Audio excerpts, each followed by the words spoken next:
Hello and back to Ycft. Following on from last week's disaster, we filmed this like 10 minutes after last week's video, so we are still just down to one camera. Sam Cam will make a comeback next week. I am still not well, but we're gonna get through this because I'm actually quite excited to talk about this week's video, Pandorum. I actually threw this in as a bit of a curveball for you because you had never heard of this film. No. I literally said, look, can I suggest a sci-fi horror? Tell you nothing about it. Don't research it. Can I just put it on and see what you think? Going completely blind. You did do that, yeah. It's a bold strategy, Cotton. If any... Was? It was. Do you get that reference? No. But it's It's a dodgeball reference. Oh, okay. It's a bold strategy, Cotton. Let's see if it pays off for him. Tried something a little bit different because usually we'll both agree on the film beforehand. But I was like, give me a chance. Let me try and convince you. So I've got a pretty good track record of introducing you to things. Yeah. Your track record with me is also pretty good. So I'm like, right, I'm going to go in, let you go in completely blind. Yeah. And take a risk with this 2009 sci-fi horror movie. In the world of this film, Pandorum is a mental disorder usually experienced by ship captains when something traumatic happens and they start to believe that their voyage is cursed. The film is set upon the ship Elysium, which in film history, that is a cursed name for a ship. So Earth is massively overpopulated. There's wars over resources, and they send the ship Elysium with 60,000 colonists to a new Earth-like planet. Voyage is meant to take 123 years. Yeah. There are rotations of flight crew who do 2-year cycles. Yeah. So the crew will be waiting for the next crew to wake up, then they go to sleep. Yeah. And so on. And so forth. Ben Foster is our lead. He plays a character called Corporal Bauer. And he wakes up and there is nobody there. Part of the side effect of deep space stasis is memory loss. And I, for starters, really like how they show stasis in this. It's not like in real life, it's not going to be like Alien when you get out of your ponds and might be a little bit sick. This, like, they've got tubes coming in them. Like, they're clearly like just slowing down their bodies because their fingernails are still grown, hair's still grown. And it's like, you see, he has a layer of like second skin, just tubes going into it. It looks like a horrific experience. It's like a birth. Yeah, like a rebirth. Something's not quite right. He tries to open up, wake up as lieutenant, and eventually it does open up. That's when we introduce to Dennis Quaid's character of Peyton, Lieutenant Peyton. And they start trying to work out, like, well, where's the other flight crew? Yeah. There's supposed to be someone here to meet us, and quite quickly you realize that something's up, and the ship's making noises which aren't good. Bit worrying. Bit worrying. Yeah, they can't get onto the bridge, and they discover that the ship is overrun by these strange humanoid creatures who hunt in packs and like to eat people. And they've potentially been asleep for a lot longer than they were supposed to be. Yeah. So, what did you think of the film? I actually did enjoy watching it. It got me a few scenes. Like, I did actually find it quite scary. I have a bit of a strange relationship with sci-fi horror because I wouldn't necessarily say it's a favorite of mine, but I think at the crux of it, it's because space stuff actually genuinely kind of terrifies me. My favorite sci-fi horrors is kind of confined to the Alien franchise and Predator. Like, I do enjoy Event Horizon. I think it's a stellar horror movie, but I can't say that I, go back to it a lot because it's a hard watch. And there is I don't know what the word is, when you have a fear of space, but I think I might actually have it. The idea of it scares me, and anything to do with the concept of just kind of drifting in the deep recesses of space, like, it's just fucking terrifying to me. So yeah, I had not heard of this movie at all. Like, at all. I had zero context for this, but I really enjoyed it. I did especially really like maybe like the first half an hour, when it is basically just Ben Foster and Dennis Quaid trying to like acclimatize and, like get out of the disorientation period of stasis. Foster going through the ventilation shaft to get to the other end of the ship and, like trying to figure out what the hell is going on. And, it's very dark and we're just as lost as he is at this point in the movie. Baby Norman Reedus. For like 10 seconds in the movie. Yeah, he appears as a character. It's like instantly killed off. But I did really enjoy, like, maybe like that first half an hour of just trying to figure out what the hell is going on here. And yeah, as I say, like, it did genuinely scare me in parts and, will unravel what did terrify me, I guess, as we go. Well, it's interesting that you mentioned Event Horizon, because this was produced by Paul W.S. Anderson. Yeah. So what was the name of the director? of The this? director is a guy called Christopher Alvar. Do you have the writer as well? Oh, I don't. Well, the director and the writer initially envisioned this film to be a low budget, literally $200,000. They were going to film it in an old paper factory with some unknowns before a studio got behind it. And the writer initially envisioned it as a prison comedy. And the director, he had a similar script, and it was going to be about colonists. They decided that the two worked well enough together. They kind of combined the two. It's very Alien 3. It is very... There's a lot of homages to Alien. Like, the creatures have, like, spikes on the back, and a lot of their silhouettes look very... It's very Alien 3. Yeah. It's also very... you might have glanced to me playing through this, but anyone who's played Dead Space, this is basically a Dead Space movie in a lot of ways. It also... Its bare-bone origins is very similar to Passengers, which came out, a few years ago. This film bombed. Like, I think it's just like Paul W.S. Anderson's name was all over the marketing, but it's been a long time since Event Horizon, and yeah, the Resident Evil films and the Alien vs. Predator films made a lot of money, but they had kind of tarnished his reputation a little bit. So it's interesting to see like where we were in 2009. These types of films just weren't doing very well, and it was given it was between like $33 to $40 million for a budget for guys who hadn't really kind of proven themselves with an original IP with a name that wasn't pushing the big bucks. Yeah. It completely flopped. And I do remember, I'm like 99.95% sure that I saw this in the cinema. There could be some doubt. Although the Blu-ray did curse us a little bit. Oh, it did, actually, yeah. Because my Blu-ray decided just to stop working. Yeah. Like 10 minutes into the film. So even though I'm supporting physical media and I had the Blu-ray, I've had the Blu-ray since like 2010. We have to rent it. Yeah. So that might be the first money this film's got in a very long time. Been a while, but whenever I do watch it, I always enjoy it. I think it's got really good atmosphere. I think the cinematography is very interesting. The acting's very good. And I think the plot is quite I enjoyed the interesting. acting. Yeah, it is. It is. Like where you got Ben Foster like encountering the remnants of humanity on this ship. Yeah. And trying to get around these creatures. You've got Dennis Quaid, who is in their little control room, and he discovers another character who basically, I can't remember the name of the actor, but he looks like if you'd ordered Hayden Christensen off Wish. Cam Gigandet. Gigandet. We'll call him Hayden Christensen. Hayden Christensen Mark II. And it's very clear that this young guy he's found is most likely suffering from Pandorum. Ben Foster is still slowly trying to remember what happened, and we're all trying to piece together what is going on this ship, and it's quite disjointed. You get little bits of information from different areas, which I do quite like. You're right that there's opening moments when he's climbing through the rubber pipes and you realize at one point that he's upside down, falls down. It's horrifying. You see Cooper, who was the crew they were looking for because his pod was open. He went through this exact same situation and got stuck and died there. Poor and you sod. got long, dark corridors. Great, very Alien, very well done. Yeah. What ultimately pulls this film down for me is editing. Yeah. Yeah. It edited this film to absolute death, and it makes the action sequences almost unwatchable. It's like a lot of characters get flung around, and you think like, right, so we've got character picked up and flung. The smart thing to do is to show them hit or cut them getting hit the ground, reaction this week. Right, grab the character, cut, flinging through the air, cut, still flinging through the air from a different angle. They hit the wall, cut, they've hit the ground, cut, they're back.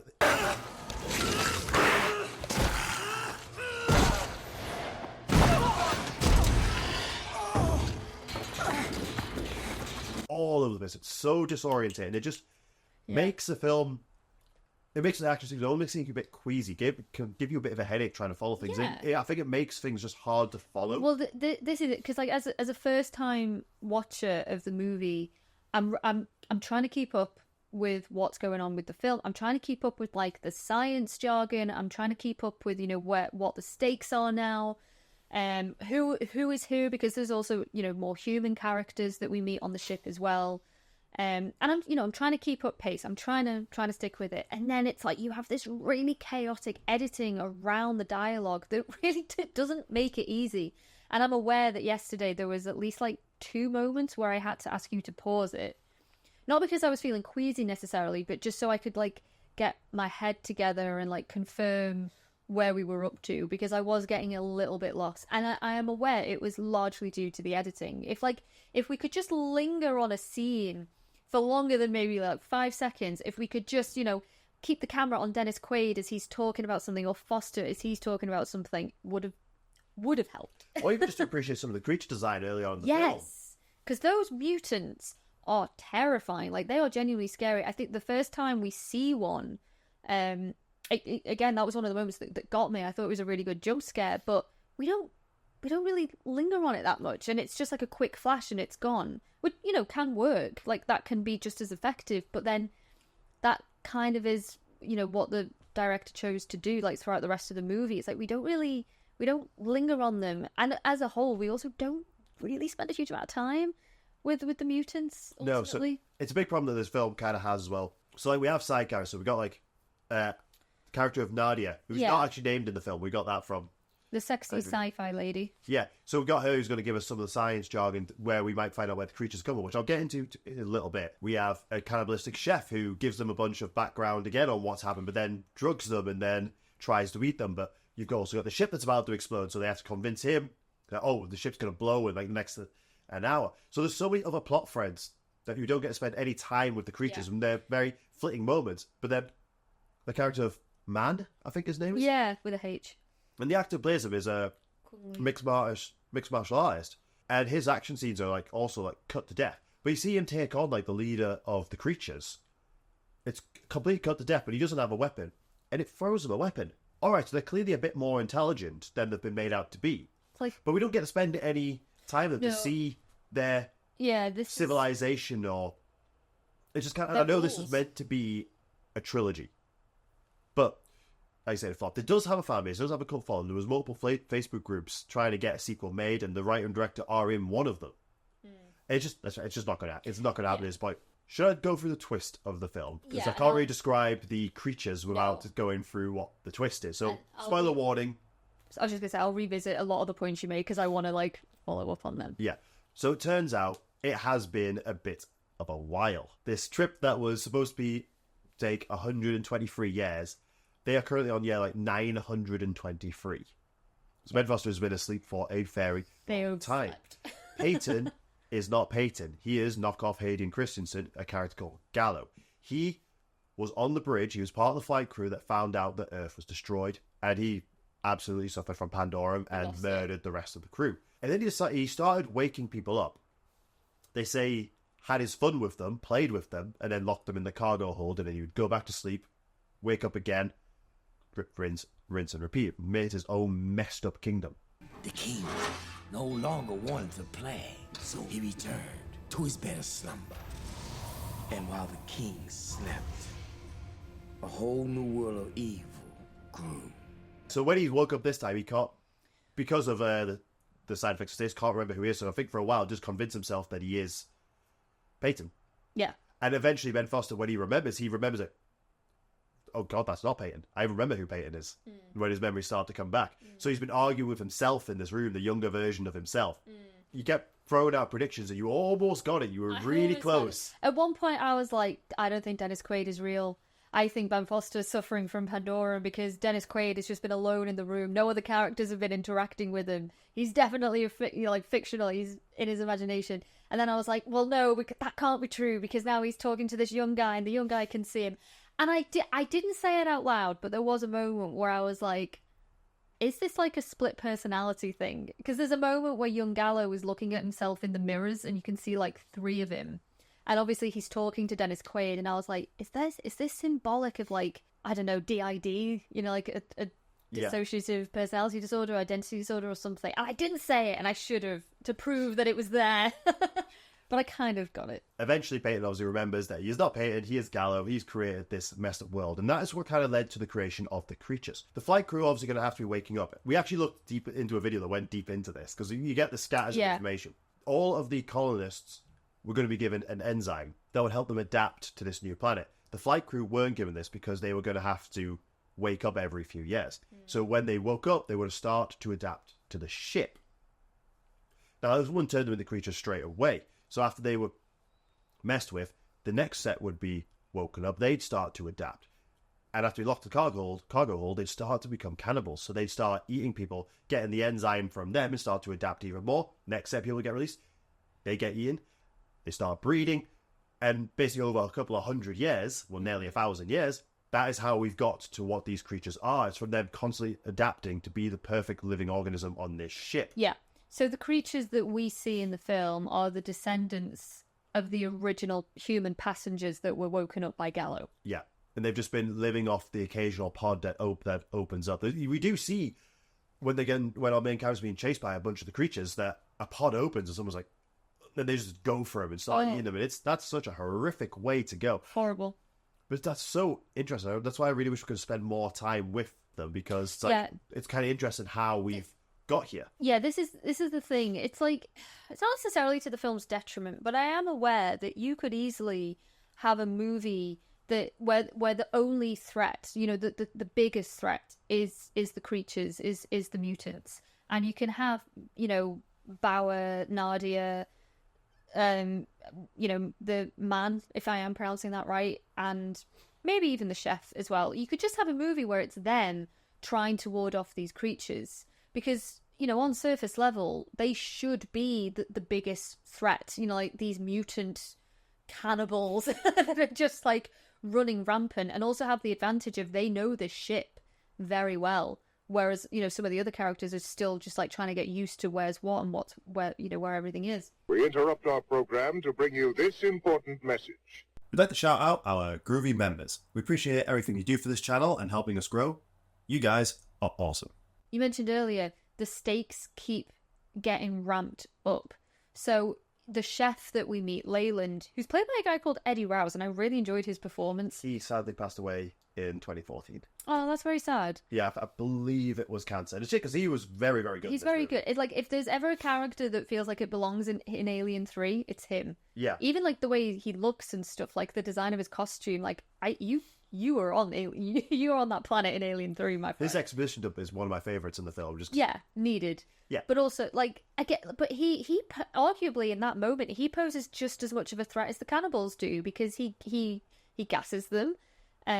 He's going to eat them. Then on top of that, you've also got the threat of the reactor that's going to blow, and like the ship only has like an hour left. So yeah, you've got the cannibals. You've also got the cannibalistic chef. You've also got the threat of the ship blowing up. So it's like, you've also got the person who started all this in the first place. Yeah, exactly. You've got this like crazed, I don't know, megalomaniac, like despot just running around on the ship. So I think honestly there is probably a version of this movie that can exist where you just have the mutants. You don't need the threat of the ship blowing up. That could also work.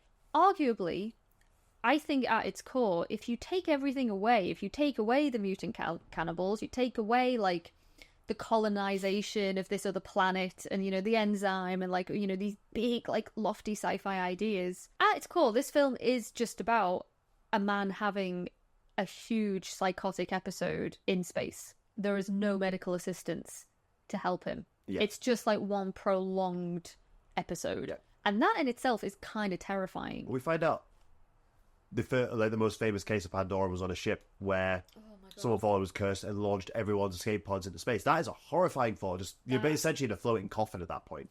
It's such like a quick moment where you flashbacks and you see them, all these pods being ejected, and you see like one guy just screaming in his pod that they're fucked. Yeah. Like they are just doomed to float in space forever at that point. Like that is absolutely horrible. See what I mean? Like space is terrifying. It's like, obviously an underlying feel of basically any sci-fi film is that humans are the true monsters, because ultimately what has happened on the ship is the creatures and any humans who are awake and haven't immediately died are fighting over what little resource they had, and that's ultimately what led to the destruction of Earth as well. And any human that Bauer comes across is immediately hostile to him as well.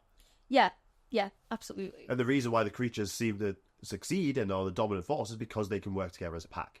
Which is why I think would have been more interesting to spend more time with them. Maybe in future sequels we might have. Yeah. I feel like we've picked this film apart a bit, but it is still a very enjoyable and interesting sci-fi flick. One more question I have for you. Obviously, there are a lot of different plot points. More spoilers. The ship did land. At any point, did you think the ship wasn't just in deep space? No, I always just thought it was drifting. There's so much going on. I suppose it never leaves you the chance to think, what if the ship has landed?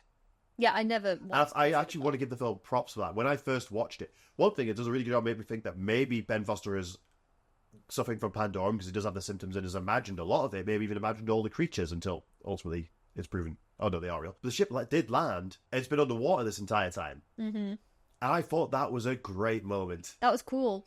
I did appreciate that. It was a big thing of like, oh my god, Yeah. like they're actually there. They're underwater. They save everyone by flooding the ship and ejecting the remaining pods. So out of, my numbers might be a bit off yet. Out of the 60,000 colonists, Yeah. there's like 1,253 roughly left. That is terrifying. That is absolutely terrifying. And you raised a good point of we have no idea if anyone else has made this planet before them. They don't know what is waiting for them. That's why a sequel would have been really interesting to explore that.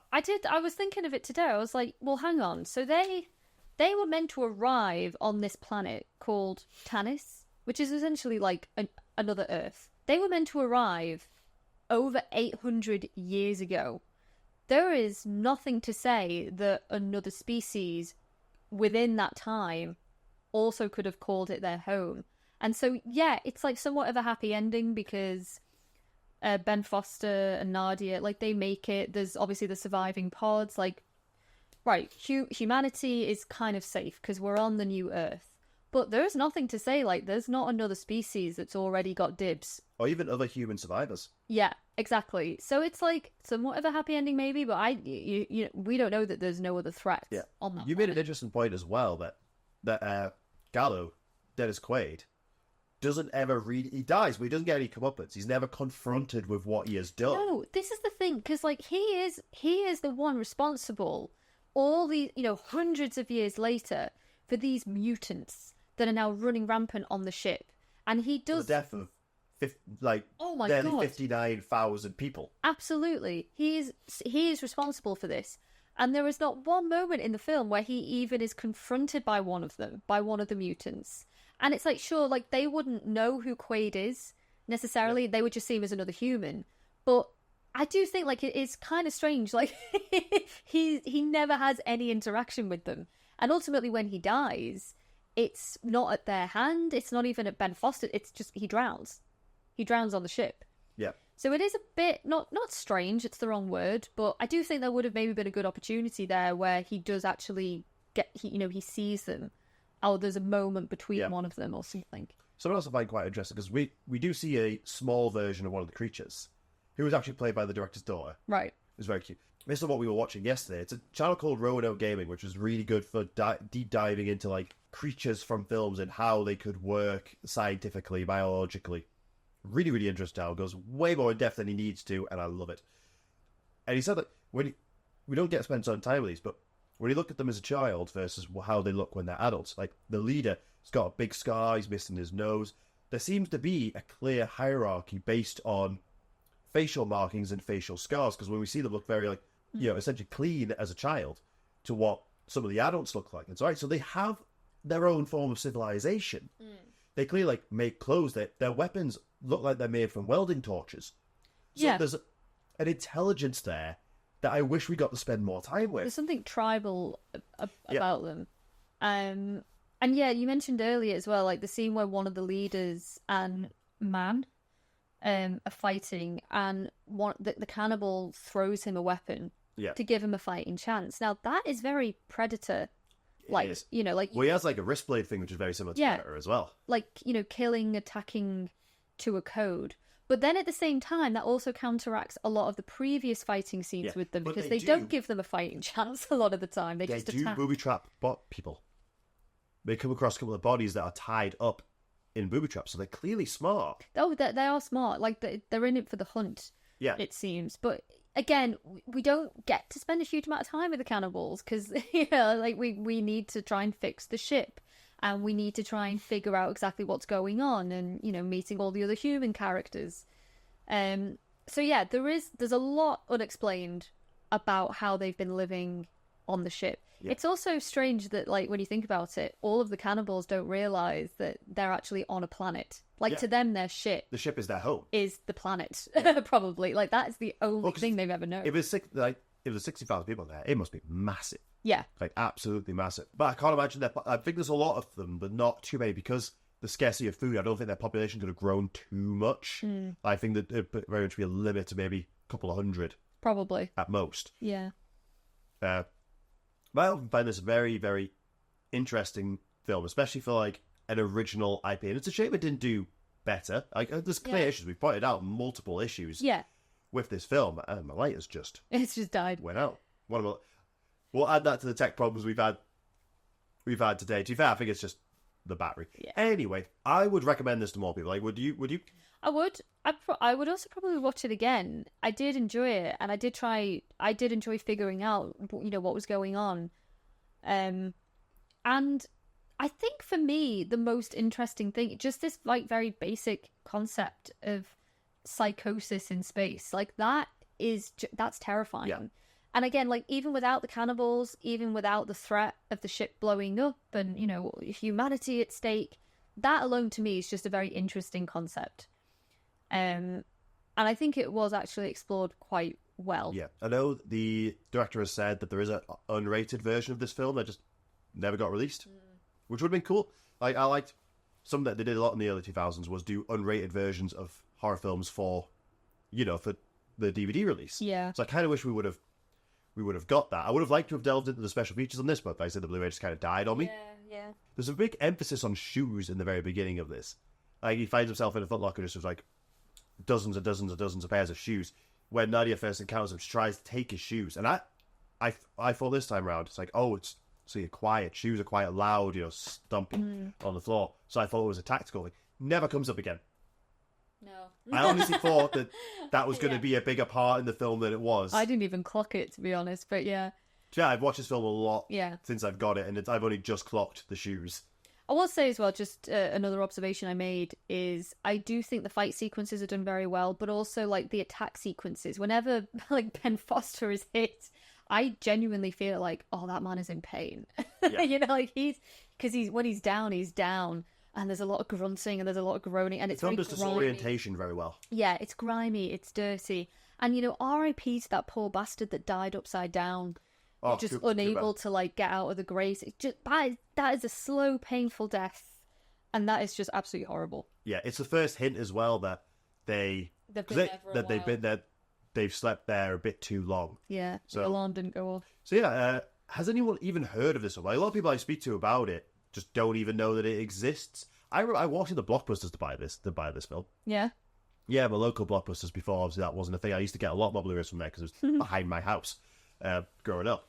I still really enjoy this. It's been too long since I returned to this. I used to return to it a lot more often. I believe it's popped up on Netflix a couple of times. And I think it's worth checking out. It's a film I wouldn't mind either a TV series or a remake to explore some of the themes. Because it's not a bad movie by any means. It's just messy. yeah.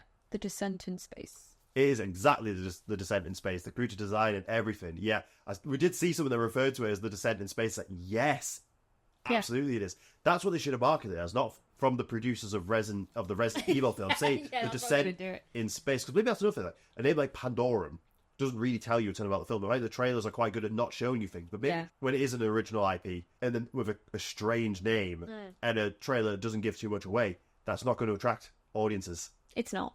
No, to be fair, it's And did it come out like a week or two before Zombieland? probably That 2009. probably didn't help. You got any more notes? No, I don't think so. Like I said, I went in completely blind. I did enjoy it. Space is scary, Space is scary. but it's a shame that it didn't do as well as it did because it's a decent film. Yeah. So thanks a lot, guys. Hopefully we'll be back up to 2 cameras next week, and my nose won't be trying to Yeah. unalive me. Let us know about any sci-fi horrors that you really like. Let's not go for the common ones like I say common, like the classics like Predator, We know Alien, Alien. Event Horizon, all those ones. Like, let's go for a couple more niche ones. Yeah, or just like scary moments that happen in space. Yeah. There's a movie that eludes me, but I remember he has to take his mask off because he knows he's not going to make it back to his ship, and his wife is there. And as he takes off his helmet, and like obviously space is going to do what it does to the body. Ooh. Horrible. horrible. I don't think it was a horror necessarily. It was just a sci-fi movie, but it always scared me. What's the name of that movie? Because I can't remember. Well, I'll absolutely have to research that. So thanks a lot, guys, and we will see you next week.